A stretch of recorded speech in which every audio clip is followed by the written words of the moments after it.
Excess and obsession given repulsive form, Fulgrim is one of the greatest servants of the chaos god Slaanesh. He is a defiler of nobility, a serpentine spitter upon oaths, a sadist, an Epicurean, and an artist of the grotesque, and there are no extremes to which he will not slither. Where once Fulgrim embodied human skill, refinement and progress, the drive to achieve in all things, now he is a vessel of the most depraved corruption. Where he once nurtured his gene sons and exalted their deeds, now they are but one diversion amongst many to an entity steeped in the immortal passions of the warp. Fulgrim is the gene sire and lord of his decadent traitor legion, but he does not yoke his sons or himself to any master of formalized hierarchy.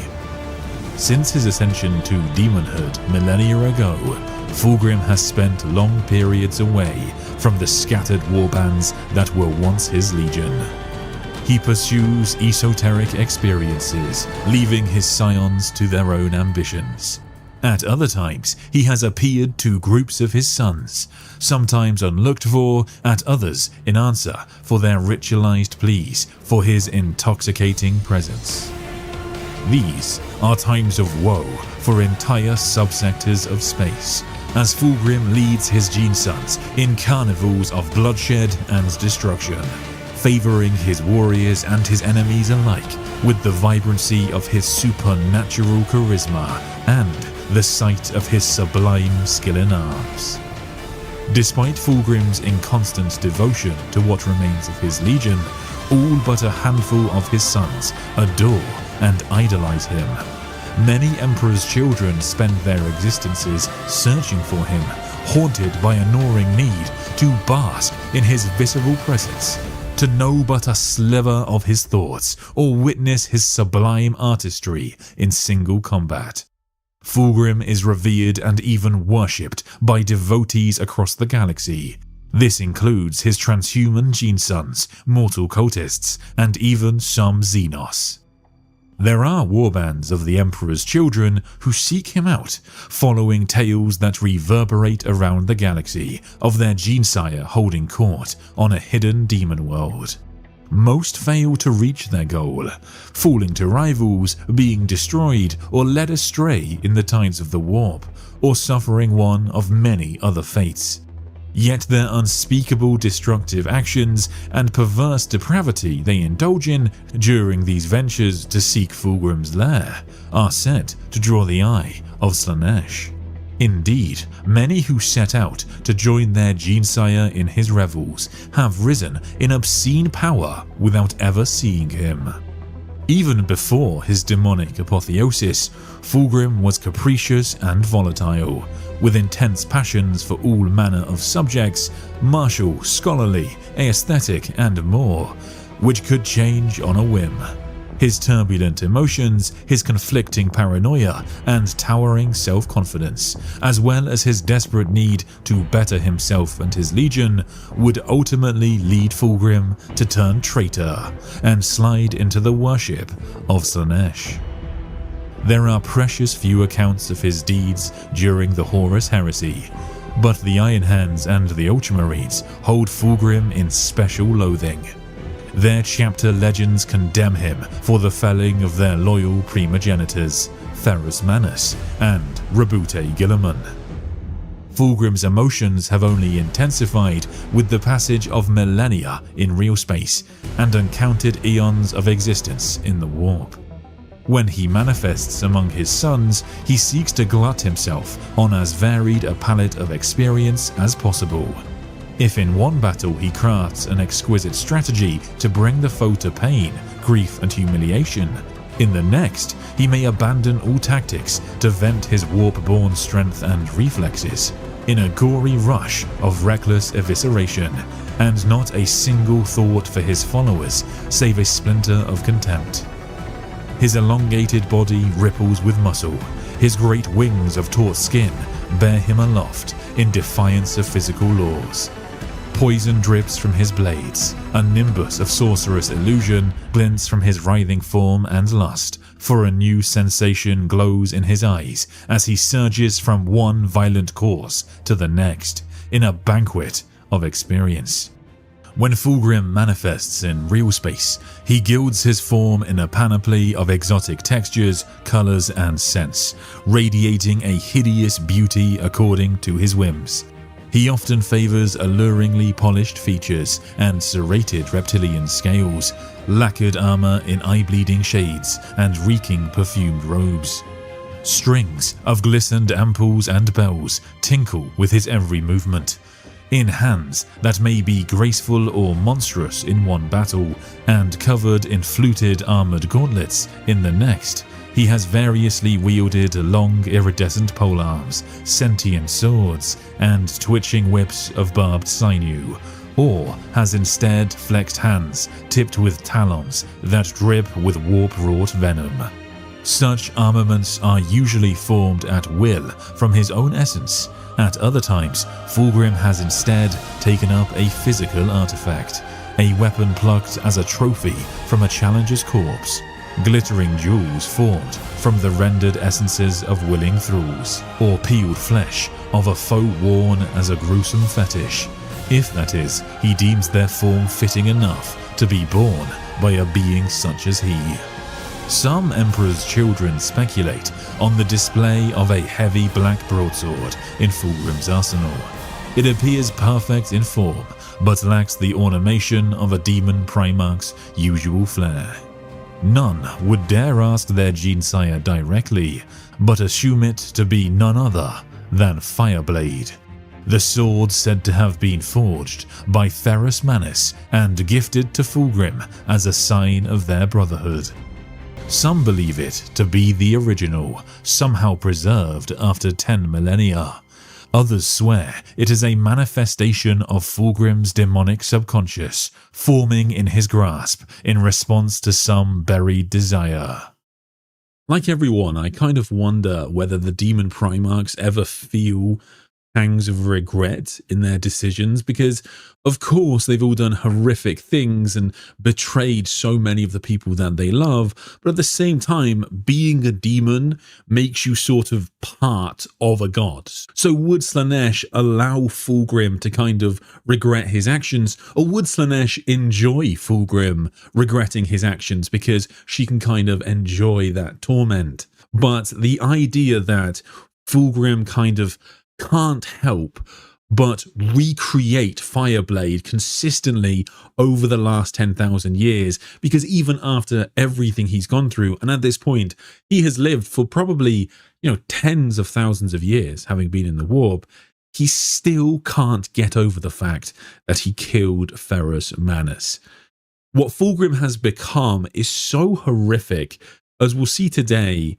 When Rabute Guilliman was reunited with his brother, Guilliman actually cried. He was so sad upon seeing this beautiful form, this creation of the master of mankind, the pinnacle of humanity, turned into this monster. This confrontation happens pretty into the scouring at this point. Guilliman and other Primarchs have been fighting to restabilize the galaxy after the Horus heresy, and in the Battle of Thessala, Guilliman finally went to confront Fulgrim. He actually goes to Fulgrim's flagship, the Pride of the Emperor, still tragically named such, and he faces down his demonic brother. Your brother, Rabute Guilliman, stands in the Heliopolis again. Will you not greet me? Guilliman's vox-amplified voice echoed, each repeat growing with sadness until it became a sobbing caricature. The effect disappointed Guilliman. My brother, your cheap sorcery cannot upset me. Come out and face me if you dare, or have you become as cowardly as you are debauched? There was a metallic rattle and a rasping of scaled skin over stone that wound around the outer row of seats. Guilliman squinted, but the light before him cheated his vision, allowing him to see only into the circle. I hear you, Fulgrim, he cried. Come out into the light. This time, Fulgrim replied. His voice was as mellifluous as it always had been. But the neediness that had lurked at the back of his words had come to the fore, a poison masquerading as confidence. "Why are you in such a hurry?" he said, his whisper filling the hall. "Your strategy is to play for time, is it not? To allow your sons in their fine new paints to cripple this ship. They look so colorful now, Guilliman, so much less dull and blue. How was it to break up your legion, Guilliman? Did it hurt?" "Come and face me. Let us settle our differences honorably." "Do you want to talk?" Fulgrim, still unseen, tittered. "About what? A little family reunion. You and I have nothing in common. We never did, and now we have even less. I serve the true powers of this universe, while you languish under the dead hand of our father. You are so predictable, Rabute," he laughed. "So dull, so stolid. Boring old Rabute. You are the unloved child, while the brighter stars got all of father's attention. Overlooked until the end, and then, when you were needed, you were not there. It must have stung, brother, to be so outshone. But Rabo did not enjoy it, I know. Did you?" Guilliman peered hard through the light and caught a hint of sinuous movement on the far side of the circle. "Our father honored me always," said Guilliman. Fulgrim laughed, louder and louder, until the Heliopolis filled with the wide mirth that seemed to issue from 1,000 throats. "Oh, forgive me. That is so precious. Do you not remember my eagle, dear Rabute? It was I who was honored, not you." The rasping of scales drew closer. Luminous green eyes glinted. Guilliman set himself and stood tall. "My legion may not have won your plaudits, Fulgrim, but I chose the slow and steady road, and that was the better way. You were always racing towards perfection, away from your fear of failure. Your fear made you run right into the arms of damnation." "Failure," Fulgrim scoffed. "Damnation. I have not failed. I am not damned." Fulgrim slithered into the light. "I am saved." "For the love of Terra," whispered Guilliman. Guilliman had seen pick captures of his brother from the siege of the Imperial Palace. He had viewed them many times, noting the changes wrought upon his sibling as dispassionately as he could, fighting back the revulsion he felt at the sight. Reports and the occasional image of his sibling had surfaced from his reaving since. The image on the Phoenix Gate had been no surprise. He knew what to expect, but faced with Fulgrim in the flesh, Guilliman struggled to contain his dismay. The Phoenician's legs were gone, replaced with a long serpent's tail. His torso and face had become elongated, his chest altered to accommodate an additional pair of arms. Despite his obscene form, everything was weirdly perfect. The muscles in his bare chest were exquisitely defined. His skin was a gorgeous shade of lilac. The snakeskin of his lower half shone with jeweled color, and he moved with enough grace to shame the Eldari. But all this was a perversion of his former beauty, if not of the very idea of beauty itself. It was too much, so perfect in its twisting of the human form that it went beyond the ability of the mind to process.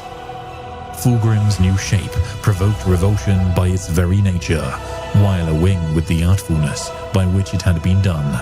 By design, he was made to arouse and repulse equally. His head in particular was changed, long and crowned with horns that rose crimson from the shock of his white hair. His face remained his own, a sickening joke to crown his dark transcendence. Seeing the features of his brother melded to this monster brought tears to Guilliman's eyes. "Behold, my brother. See what the Emperor made, the Prince of Persia has improved upon. Am I not perfection?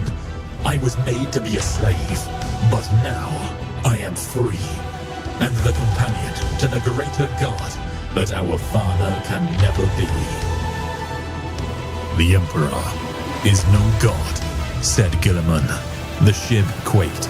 A signifier in Guilliman's helmet turned from red to green. You still believe that? Said Fulgrim. He came forwards, swaying hypnotically. He always did protest too much about that.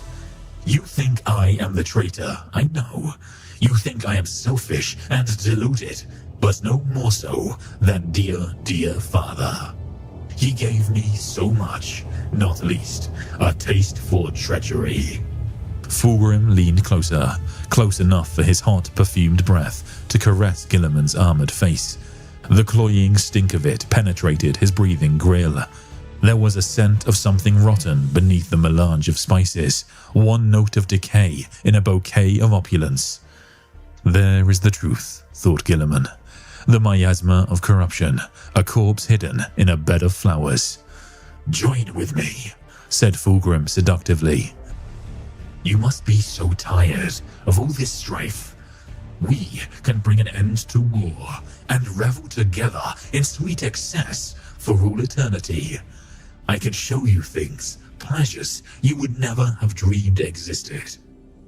You think of the warp as a hell, but it can be a heaven also.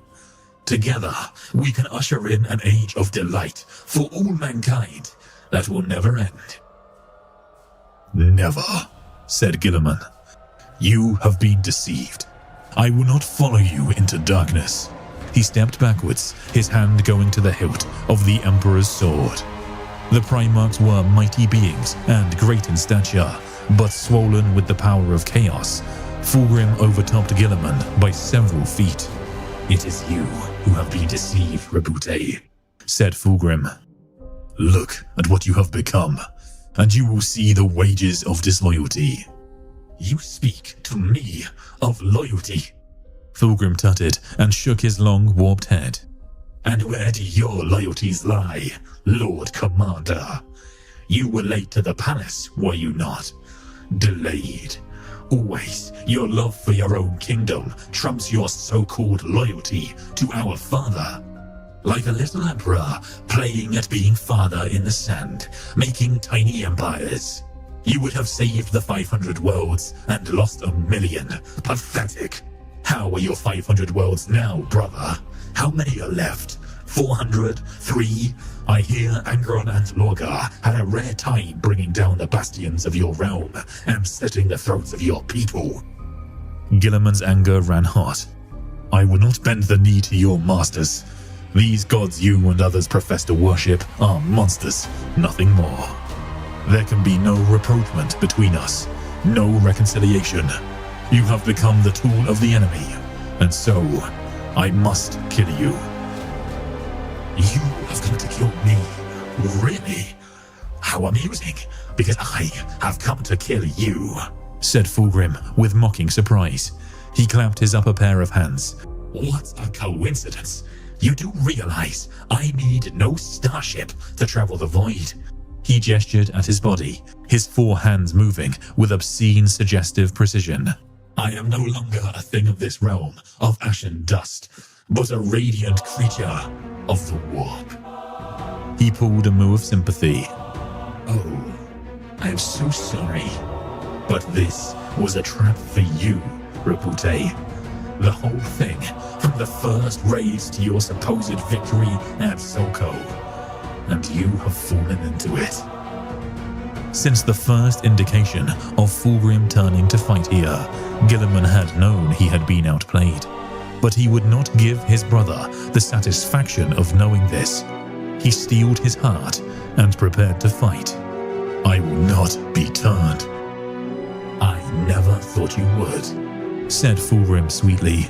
You can run now, if you want. I believe your warriors have accomplished what you sent them out to do. You have done sufficient damage. This vessel cannot pursue you. Some of you might even live. I do not care. All of you will bow before Slaanesh, before the end. Enough, said Guilliman. He drew the sword of the Emperor, and it burst into flames. Father's sword. Maybe you are honored after all, dear brother. The Hand of Dominion sparked to life, an oily field of blue light encasing its massive robotic fingers and underslung bolt gun. Raising the flat of his blade to the muzzle of his helm, Guilliman saluted his brother. He thumbed a switch, and a sheath of energy covered the blade to match that of his fist. You are staying, said Fulgrim. No dramatic teleportation, no strategic withdrawal. You actually want to fight someone you cannot hope to beat. Well. You are beginning to surprise me, Rabute. I never thought you had it in you. Perhaps you are not so boring as I thought. Honor demands I slay you. Fulgrim stretched out his arms. Blades rose from nothing, sprouting from his clenched fists, black vapors boiling off their metals as they were forced into being. The swords were mismatched in form, and every one a different pastel hue. Bright poisons dripped from their edges. Honor will get you killed. Fulgrim raised his own blades to his face, the edges ringing off of one another. There was no mockery to the salute. So it is, brother. We come to the end. With you dead, our other brothers will follow, one by one. The Imperium cannot last without your guidance. It is you who holds the whole crumbling thing together. He smiled sadly. Dull as you are, you were among the best of us. I almost feel sorry to kill you, if only because you will not see the triumph of the true powers of the universe and know the liberation they bring. Swift as a striking viper, Fulgrim attacked, all four blades driving down at his brother Primarch so quickly that they did not seem to pass through the intervening air. Guilliman caught them on the edge of the sword of the Emperor. Fire blazed, scorching Fulgrim's face and making him snarl. The eruption of energy threw both Primarchs backwards. Fulgrim attacked again. Guilliman cried out as one blade found its way past his parries and left a smoking grove in the ceramite around his left arm. He would not win this fight. Phew, Andos, voxed Guilliman. Now. There was a sound like a sigh that turned into a rumbling groan. The Heliopolis boomed with conflicting resonances, and the Phoenix Gate exploded inwards, showering the room in gobbets of molten bronze. The Ultramarines of the 1st and 2nd Companies came charging in, bolters firing at the demon Primarch, battling their lord. At last, your true colors, said Fulgrim. For all your talk of honor, you will not face me alone. Angered, Fulgrim rained blows down on Guilliman, driving the Primarch back, up one step, then two. The bolts aimed at the demon Primarch were turned aside by diabolical art, and he stood unharmed in the full face of the Ultramarines' attack. My sons are here to greet yours, he said. Let them join the revel. Parrying Guilliman's attacks with insolent ease, Fulgrim threw back his head. His jaws opened wide enough to swallow a man whole, and he let out a shrieking ululation. From the upper tiers of the Heliopolis marched the warriors of the Emperor's children, many bearing sonic weapons from which came the thrumming of destructive music. Now we shall see whose children will survive, snarled Fulgrim, and he came at his brother. Guilliman countered, his mighty gauntlet batting aside Fulgrim's swords. As his own hunted through the cage of steel, Fulgrim wove with his four blades, seeking out the tainted flesh behind. Fulgrim snarled as the tip of Guilliman's blade nicked his skin, the fires upon it turning his pastel skin black. Rising up on his tail, he swept down with his swords in quick succession. Guilliman's weapons found them all, turning them aside with economical movements. Nevertheless, he was sorely pressed. He had fought demons of every kind on many worlds, and bested them all. Fulgrim, however, was an unholy blend of Primarch and demon. In him, the energy of the warp was married to the wisdom of ancient sciences. He was part material god, part immaterial demon lord, and his power was great. Guilliman cut and feinted, using the Hand of Dominion to catch the sword wielded by Fulgrim's lower left arm. The unholy metal of the blade cut into the thick ceramite of the gauntlet, and corrosive poison spattered the armor of reason, eating into it with smoking ferocity. Pain somehow afflicted Guilliman through his armor, as if his warplate itself were hurt. A spicy agony burned up his arm from his interface sockets. He gritted his teeth and twisted the gauntlet. Energy crackled and banged, and the sword snapped in two. Ichor pumped from its hollow innards. Strings of flesh tore free as Guilliman cast the broken blade aside. Fulgrim screamed as if his limb had been ripped off, and he recoiled. Guilliman fought against his own pain to slash hard with the sword of the Emperor, cutting deeply into Fulgrim's swordless arm. How dare you! Fulgrim screamed, rearing back. He lunged at his brother and crashed bodily into him, knocking Guilliman from his feet. The Invictara Suzerains thundered down the steps to join their lord, forming a shield around him as he scrambled up. But Fulgrim slithered into them, barging them over and slaughtering them contemptuously, his swords lopping limbs off with every strike. You will die, shouted Guilliman, and he surged past his last bodyguard as Fulgrim's swords plunged through the Space Marine shield, armor, and body. He swung hard with his gauntlet, but Fulgrim was too quick and weaved to the side. The Hand of Dominion punched down and into the marble steps, pulverizing 3 of them. Guilliman spun around, anticipating Fulgrim's next strike, but the demon had gone. He searched for his brother in the conflict. Their 2 armies had met, and their struggles filled the Heliopolis side to side. His warriors and the Emperor's children were intermingled, the blue armor of the Ultramarines dotted within a sea of clashing colors and battleplate decorated with the stretched skin of the dead. Battle was everywhere, desperate and wild. The situation in the void was now mirrored within the Heliopolis. His men were outnumbered. They would die. First theoretical, Guilliman thought. Fulgrim is a prime evil in this world. First practical, I will kill him. Second theoretical, he countered. You are angry. Second practical, you will throw your own life and those of your men away for nothing. You have failed in this campaign. Retreat. A memory of King Conor, his adoptive father, flashed in his mind. Control your humors, Conor had told him. You are mightier in every regard than any man, and that includes your passions. Master them, or you will fail. Temper. There was always his temper. For most of his life, Rabute Guilliman had kept his emotions in check, but there had been occasions when he had lost his head. At Kauth, and when Sotha was attacked, or when he arrived late to Terra, or the early days of the Scouring. He would add this day to that record. Beneath his commanding exterior, Guilliman was tight with wrath. Fulgrim, he bellowed. face me. A whip-fast motion flickered to his side. Fulgrim sped through the melee.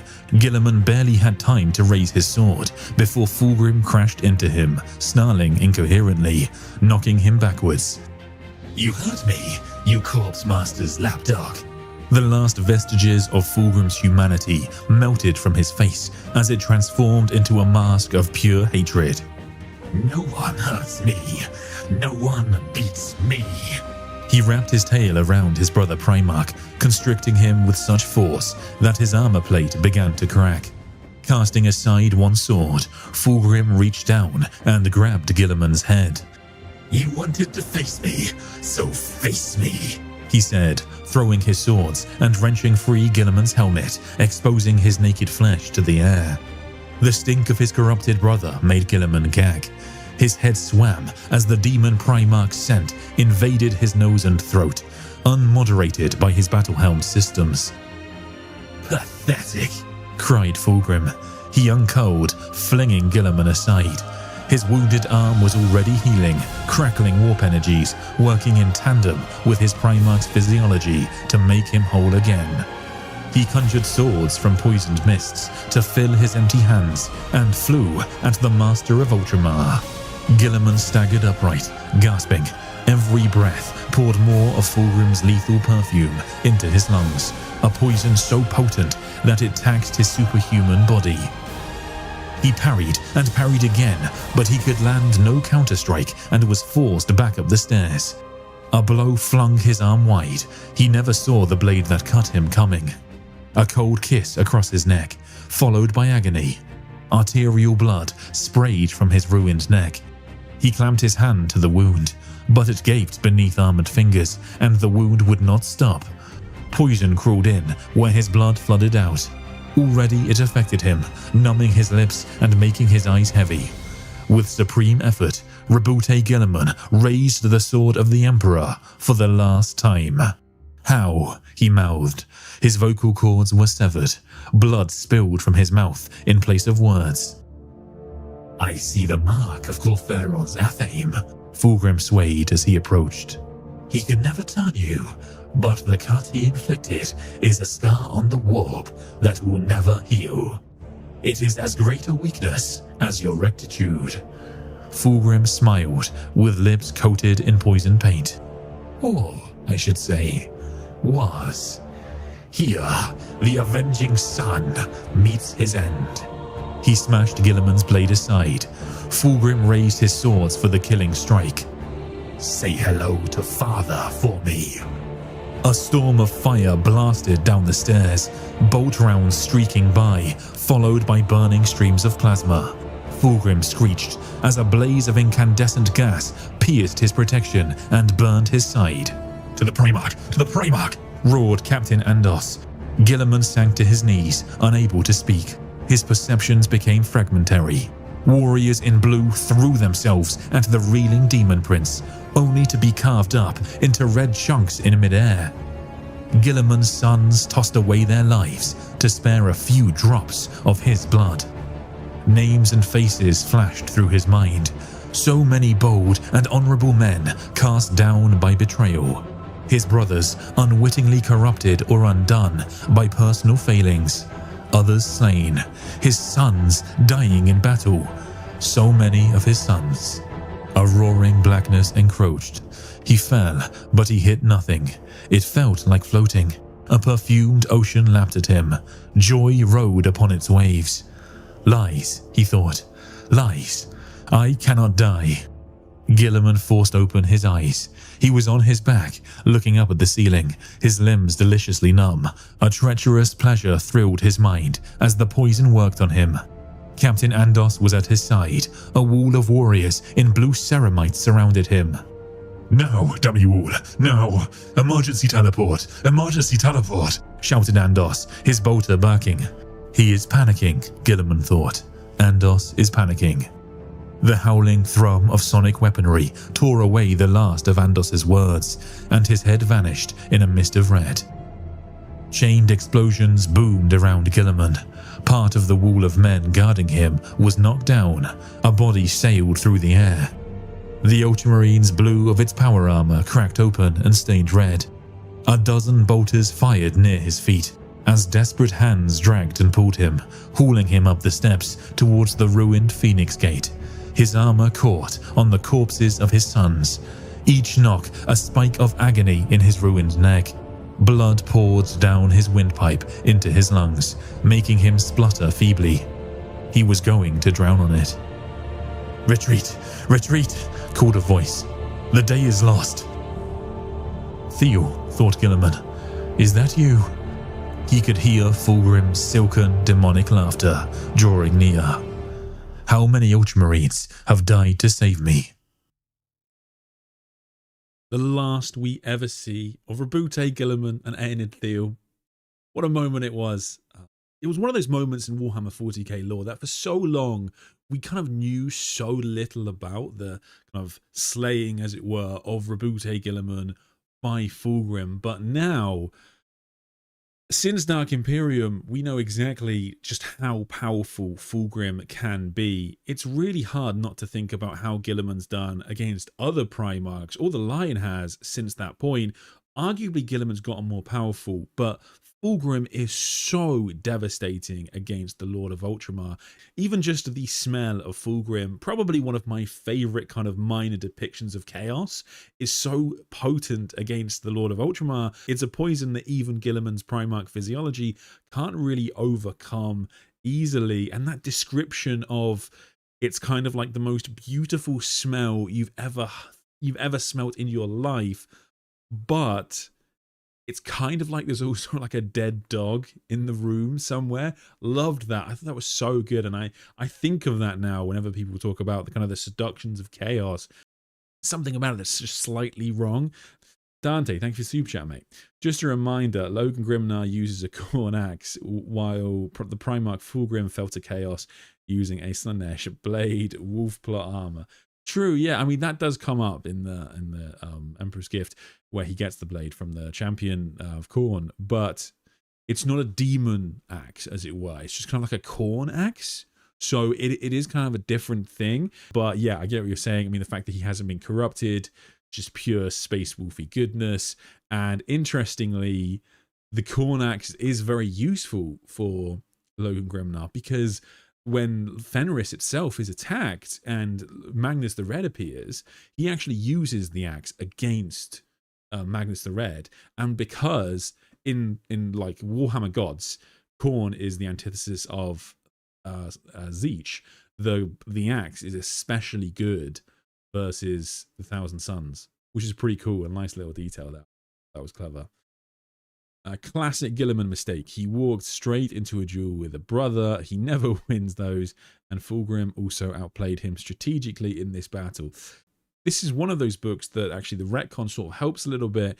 In that fight, he now has the Emperor's Sword. He didn't used to have the Emperor's Sword in that fight. They kind of retconned it. And that makes a lot more sense, because if Guilliman had just been using his old Gladius, which was like a favored weapon of his in the Hand of Dominion, then that would have been a terrible decision from the Lord of Ultramar, because the best case scenario is he sends Fulgrim back to the warp. But if he has the Emperor's Sword, in theory, if Guilliman had won that fight, he would have permanently killed Fulgrim, which would have been very useful for the loyalists. So at least that made a bit more sense. But certainly, I get what you mean, Christian. There's a really like nice notes in that passage to Guilliman's anger. Guy Haley puts in this idea that Guilliman does get especially angry at times, and his rage does come out, and it works really well for his character, because he's normally very calm, but also when you read Guilliman the novels, he often has, like we had in that passage, those theoretical practical moments, right? And so he's kind of thinking things through methodically. So seeing him get particularly angry, I think works really well as a character and makes him really engaging. But also you have that kind of flash to Conor. Conor was his kind of adoptive father on the planet of Macragge, and we don't actually see too much on him in the lore, really. There's not a lot covering him, but we know a decent amount about his story. We know he's venerated on Macragge, blah, blah, blah. And so, yeah, the fact that Guilliman's always kind of had this rage aspect to him is sort of fascinating. And if Angron wasn't a mindless monster, I imagine it's the kind of thing that he'd taunt Guilliman about.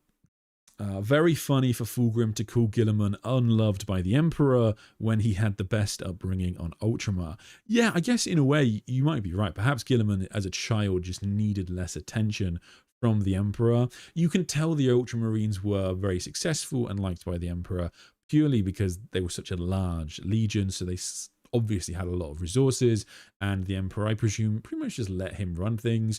Additionally, it is suggested that once the 2nd and 11th Primarchs were destroyed, it was Dawn and Guilliman who took in kind of their sons, according to Malcador. So clearly there's a lot of respect that they had for Guilliman, but certainly he doesn't get the plaudits. When I did the video on Fulgrim with Guilliman a couple of weeks ago, I did this joke about how, of course, you know, every time the Emperor's Children appear, they mention the Palatine Aquila. And I've got to say, you know, Fulgrim is in, I think, 3 chapters in Dark Imperium. And of course, he still brings up the Palatine Aquila. But yeah, Guilliman, you know, yeah, arguably he wasn't one of the most loved, I think, Primarchs of the Emperor. And that, yeah, I loved how like Perturabo just catches a stray in that conversation. Fulgrim can't help but make fun of Perturabo, and how Perturabo was always very angry at the fact that he clearly just wasn't as loved as much as some of his brothers, and that cracked me up.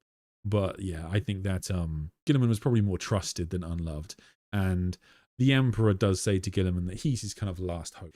I don't even think the Emperor could lie to Guilliman in his conversation when they speak in Warhammer 40K, because what Guilliman gets from his father, in my opinion, is just kind of like the raw emotions of the Master of Mankind.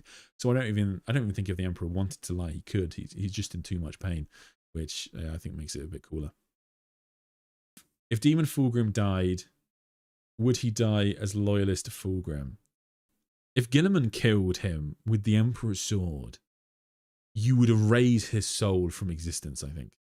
So there would be those little dregs of his soul that existed from before, but that would be it, I imagine.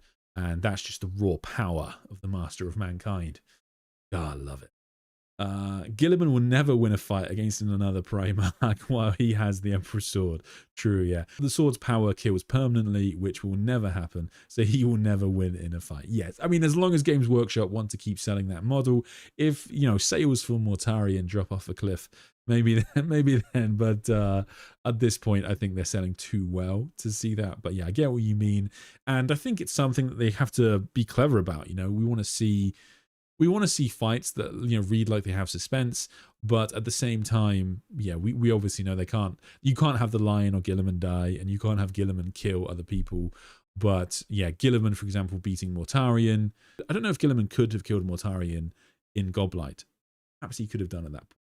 But it was a very unique occasion, him rising with the power of the Emperor in the Garden of Nurgle.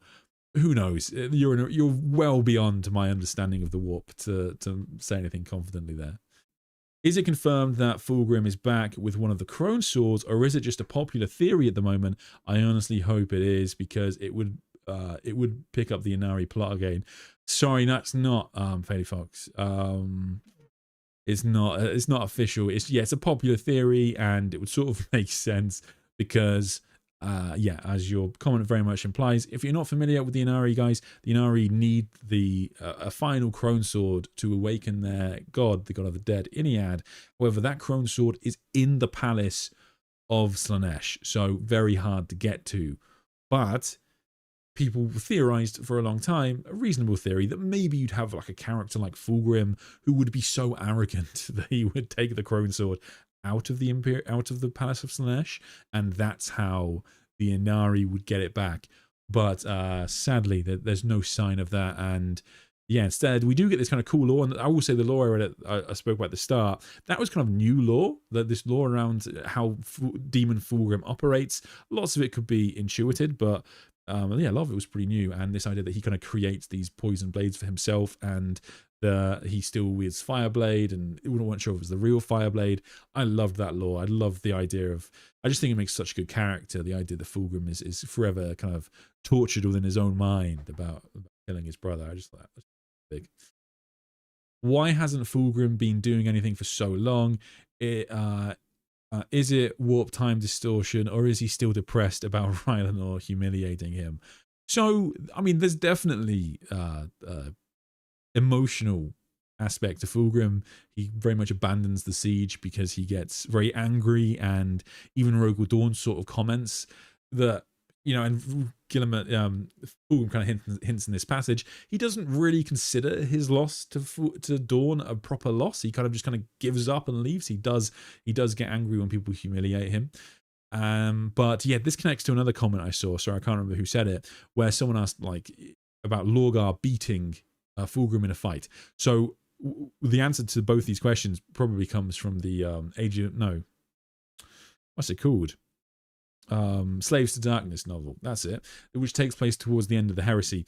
And in that book, you see Lorgar basically try to go and get Demon Fulgrim for the final attack on the Imperial Palace, because, you know, Demon Fulgrim has just sodded off since he ascended to demonhood, and they want him for the final attack, right? And so he goes into the Imperial Palace to go and get Lorgar, to go and get Fulgrim. And when he finds Fulgrim, Fulgrim is having a good time in the Imperial Palace. It's very much implied. And Fulgrim, according to him at that point, has already fought in many, many wars over centuries, millennia, etc. So he's not actually, he says to Lorgar, like, which war are you currently fighting? And he's like, the Horus Heresy, you know, that little thing we did together. And well, so yeah, so, you know, because of course time in the warp has, you know, gone to hell. So Lorgar actually has to force Fulgrim to come back with him, because Fulgrim doesn't want to come. And the way he does that is not by beating Fulgrim. He barely manages to survive, but he holds Fulgrim back long enough for one of his sons, Zardu Layak, who ends up siding with Horus in the long run, to utter the true name of Fulgrim. And that allows Zardu Layak and thereby Lorgar to kind of control demon Fulgrim. So you have to be careful if you're a demon. It can kill the person who tries, but if someone says your true name, it can grant them power over you. So you have to be careful. And in theory, it even works for non-demons as well. There are whispers that if you learned the true name of the Emperor, you would gain the ultimate power over the galaxy. So that could come up in the future. We'll see. Volt, thank you again. Reason I want Korax and Rust to reunite is I adore the story Wergeld, I think I spelled it right, parallels with Odin being surrounded by ravens seems fit thematically, at least. I don't know. I get you completely. Yeah, I totally get what you mean. I think that Rust becoming an Odin type figure would work really well. I also would like to see more psychic, kind of classic psychic powers in the loyalist side of things, because at the moment, you know, you have Corvus Corax, but I'd want to see Rust, I'd want to see Jagatai Khan wield kind of proper psychic powers like we'd imagine. That would help, I think, make the battles against the traitors more interesting, because in theory, you know, the powers of you know, Fulgrim and Magnus and Lorgar are going to be so strong that, you know, it's not clear if you know, there's not really a solution to that problem outside of the Emperor intervened again and that allowed the Lion to survive, and that's not too interesting. So having Leman Russ have his own kind of psychic might that could push back against Magnus, for example, would lead to a much more interesting confrontation. So yeah, I would like that. And yeah, the Ravens parallel is a good one. That would work quite well. But I certainly want him to be kind of an Odin type figure with, you know, thunder powers and all that kind of thing. He's already been aged. Russ gets aged before he disappears, so he'll look kind of old like the Lion. But yeah, pretty interesting. Templar Bionic, saw my thumbnail used mid-video, an honor, especially from someone who got me further into 40k. Maybe we can do a collab someday. Yeah, man. Yeah, drop me a message. Is that the one with Fulgrim and Guilliman's face? Yeah, that was amazing. That was amazing. I mean, this is one of those fights that I think is slightly underrated by the community, because there was so little art for it. And I think out of Primarch fights, in terms of how they're written, this is one of my favorite. Really like Fulgrim's battle against Guilliman, and yeah, there wasn't a lot of art for it, I'm afraid, but yeah, yours was fantastic. Thank you so much. Fulgrim's fight with Dawn never felt like him losing, at least in the sense. He seemed more like Fulgrim trying to get Dawn mentally. The Rhinosaur situation is a greater loss to Fulgrim's ego. Yeah, I get what you mean. I mean, certainly because there is a line in Guilliman's battle versus Fulgrim where Guilliman says, like, I think he says like he's never lost or something like that. So yeah, which makes me think he obviously doesn't consider his duel against Dawn a proper loss. Guilliman gets written as dumb as Angron, harsh, and used as a plot piece to show how good his opponent is. He somehow just walks into fights without any proper plan, but he's known for planning. Yeah, I mean, it was probably a mistake fighting against Fulgrim. But it's a tough one. I mean, the actual rankings of Primarch fightings is a really tough thing. But typically, yeah, I totally agree with you. I would never put Guilliman on par with Fulgrim. I think Rogel Dawn kind of holding his own against Fulgrim, and, you know, arguably winning makes a lot of sense, because Dawn is the Praetorian. But Guilliman, I don't really see how he thought he could win that one. He just kind of saw him as something that must be killed, and really it was his anger that was his downfall. But the thing is, if you know, it definitely gives you a lot of. The problem is, in modern 40k, Guilliman is sort of perfect. He's amazing at everything, and he is always he doesn't really, his anger doesn't really betray him like it used to. So there's not really any development to do there, but there could be. You could do something in the future around Guilliman's anger, kind of allowing people to get the best of him, and that you know, and thereby you could have a story where Guilliman ends up, I guess, kind of, yeah, developing that respect. But it's a tough one. Fulgrim is probably the best fighter. I mean, I think that you can make an argument that he's the best fighter. I don't think it's the worst one, but I don't think, I don't know, I'd go with Jagatai over Fulgrim, and then I'd go with Sanguinius over Jagatai at the very least. But he is a premier swordsman, and as a demon Primarch, perhaps, yeah, in terms of that ability. But then when you start going demon Primarchs, then you kind of have to go Magnus. Do you know what I mean? Because he can kind of bring planets into reality. Just thinking of that scene in the Avengers where Thanos throws a moon at Iron Man. That's what I imagine it would be like fighting against Magnus. If there's no Sisters of Silence around. Got a new gun today. Wow, nice to know I have an American audience. But we just don't. We're not gun people in the UK. I think we're all too scared of that.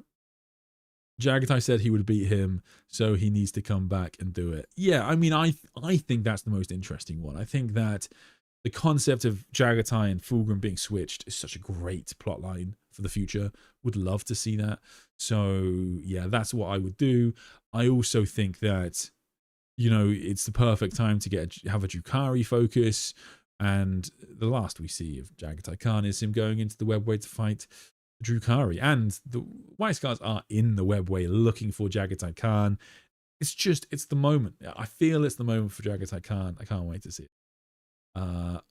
Personal ranking. Sanguinius, Sane Kurz, then Jagatai, then Fulgrim. Interesting. It's tough one. Horus is probably the toughest one for me to rank, because there are Primarchs that put Horus incredibly high on the list and second to Sanguinius, or are the same as Sanguinius. So yeah, Horus is a really tough one to rank. I mean, non-god Horus, I should say. But yeah, I don't normally think of Horus as one of the better fighters, but yeah, given that we're going off, like, you know, random thoughts of Primarchs and of course the few fights that we have, it's a tough thing. He did, however, lose to a dead guy, you know, with a special sword. My theory about the Khan is he was lost in the webway, but eventually found the Black Library. Oh, cool.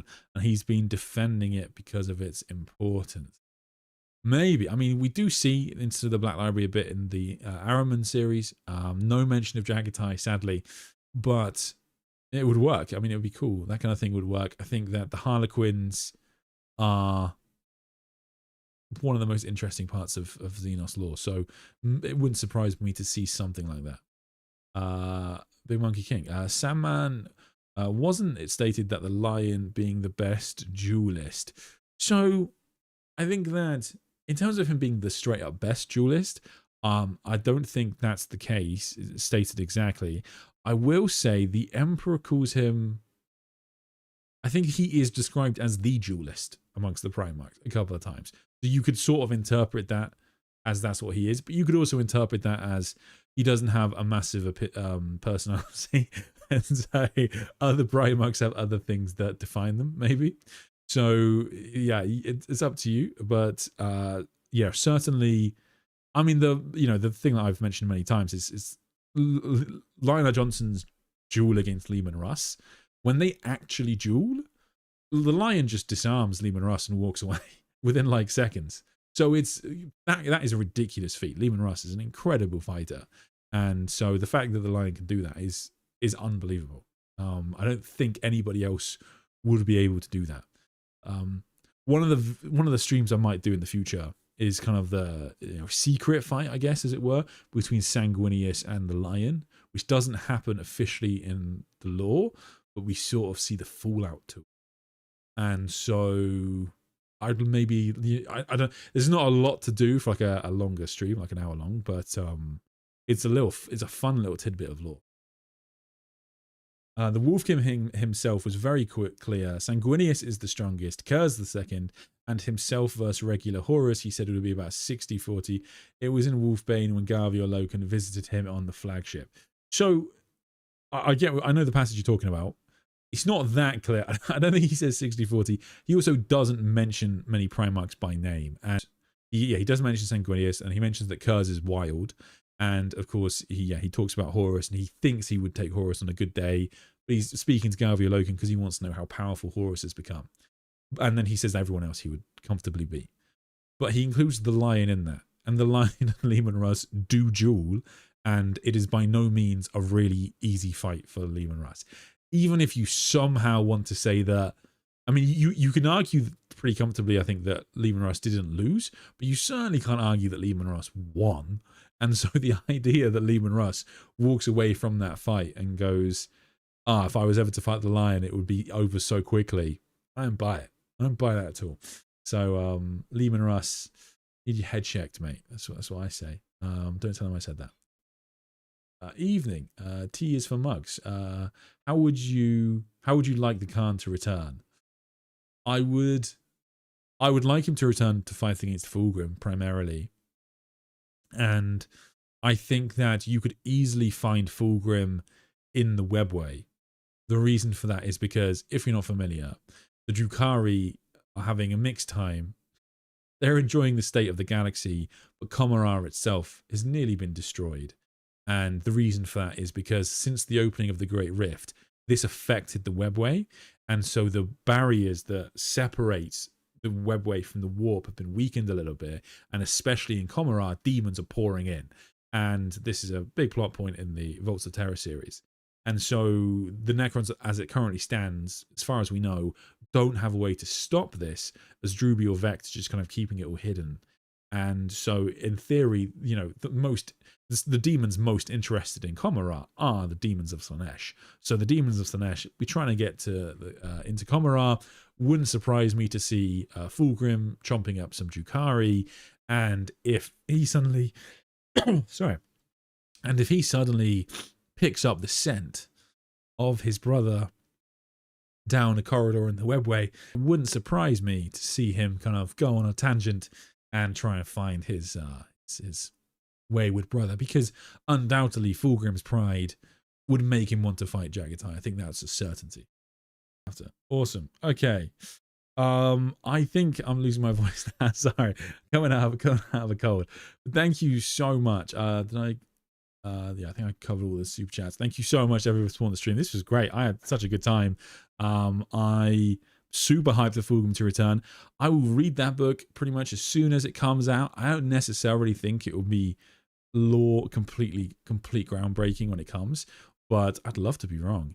And we'll talk about it this weekend probably. Members, I'm going to stream tomorrow about the new Farsight book, which I'm actually really excited to talk about, because I have a secret love for the students of Puretide. And I've really enjoyed that book. And Tao have been getting some good novels recently. Sorry, one last super chat for Big Monkey King. Do you think Guilliman will meet the Lion in the end of 10th edition? I think it's this year. I think it's pretty likely, I'll be honest with you. I think that my personal guess is that because Guilliman, of course, is fighting against the Silent King in the Prior Nexus, and if you've read the Prior Nexus campaign book, you will know that Vashtor the Archithane turned up. And Vashtor the Archithane, of course, knows that Lionel Johnson has returned. My suspicion is that Vashtor the Archithane will taunt Guilliman with the knowledge of his returned brother, and that's how Guilliman will find out about the Lion's return. And the 40k storyline has kind of caught up with itself now, so we can actually go ahead with Guilliman's reunification with the Master of Caliban, and God, that'd be a good day. So good. Cannot wait to see it. Thank you so much, everybody. That's a good place to leave it, and I'll catch you next time.